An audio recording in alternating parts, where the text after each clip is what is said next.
તો આ જ અંગે વધુ વિગતો સામે આવી રહી છે। જે ફેક્ટરીમાં બ્લાસ્ટનો જે મામલો હતો તેમાં મૃતકોના મૃતદેહને ડીસા સિવિલ લાવવામાં આવ્યા છે। ડીસામાં ફટાકડાની ફેક્ટરીમાં આગનો મામલો, તમામ મૃતકોના મૃતદેહને ડીસા સિવિલ ખાતે લવાયા છે। વિધાનસભા અધ્યક્ષ શંકર ચૌધરી ડીસા સિવિલ પહોંચ્યા। તમામ પ્રકારની કામગીરી ઝડપી કરવા તંત્રને સૂચના આપવામાં આવી છે। दुर्घटना मामले मृतकों परिवार ने सांत्वना पाठवी है। ब्लास्ट दुर्घटना मामले विधानसभा अध्यक्ष शंकर चौधरी निवेदन सामे आव्युं छे।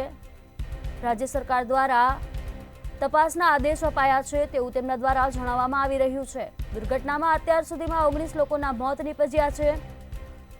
डीसा में फटाकडानी फैक्टरी में जे ब्लास्ट थयो हतो तेमां तमाम मृतकों मृतदेह ने डीसा सिविल खाते लवाया है। विधानसभा अध्यक्ष शंकर चौधरी डीसा सिविल पहुंच्या है। समग्र मामले तपासना आदेश आपवामां आव्या छे। डीसा में फटाकडानी फैक्टरी में जे ब्लास्ट थयो हतो तेने लईने आ विगतो सामे आवी छे। तमाम मृतकों मृतदेह ने डीसा सिविल खाते लवाया है। विधानसभा अध्यक्ष शंकर चौधरी हाल डीसा सिविल पहुंच्या है अने तपासना आदेश आपवामां आव्या छे। समग्र घटना में झड़पथी कार्यवाही करवा तंत्र ने सूचना पण आपवामां आवी छे। हादसो छे, अनेक लोकोए पोताना जीव गुमाव्या छे।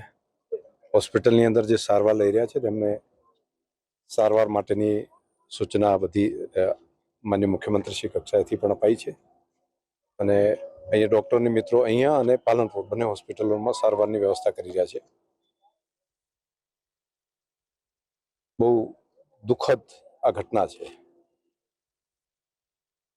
फैक्टरीનો માલિક ફરાર થઈ ગયો હોવાના સમાચાર છે। કયા પ્રકારથી સરકાર એની તપાસ સોંપી છે માનનીય મુખ્યમંત્રીશ્રીએ અને એ તપાસ કરીને જે પણ ગુનેગાર હોય એને આ માફ કરી શકાય એવી આ ઘટના નથી। આ બહુ દુર્ભાગ્યપૂર્ણ ઘટના છે અને નિર્દોષ લોકોએ કઈ રીતે એને જાન ગુમાવ્યા એની ડિટેલ તપાસનો આવશે ત્યારે ધ્યાન ઉપર આવશે। પરંતુ मजूरी करता लोग एवं गरीब लोग जान गुमाव्या है।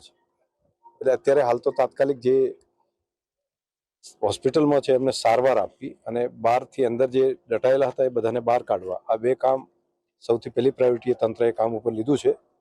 નગરપાલિકા, જિલ્લા કલેક્ટર તંત્ર, બાકીના ફાયરની ટીમ અને સ્થાનિક પ્રજાજનો બધા ભેગા થઈને આ કામની અંદર લાગ્યા છે અને અત્યારે પહેલી પ્રાયોરિટી મને લાગે છે કે હોવી જોઈએ। तपास અને બાકીનું છે એ રાજ્ય સરકાર એનો નિર્ણય કરશે।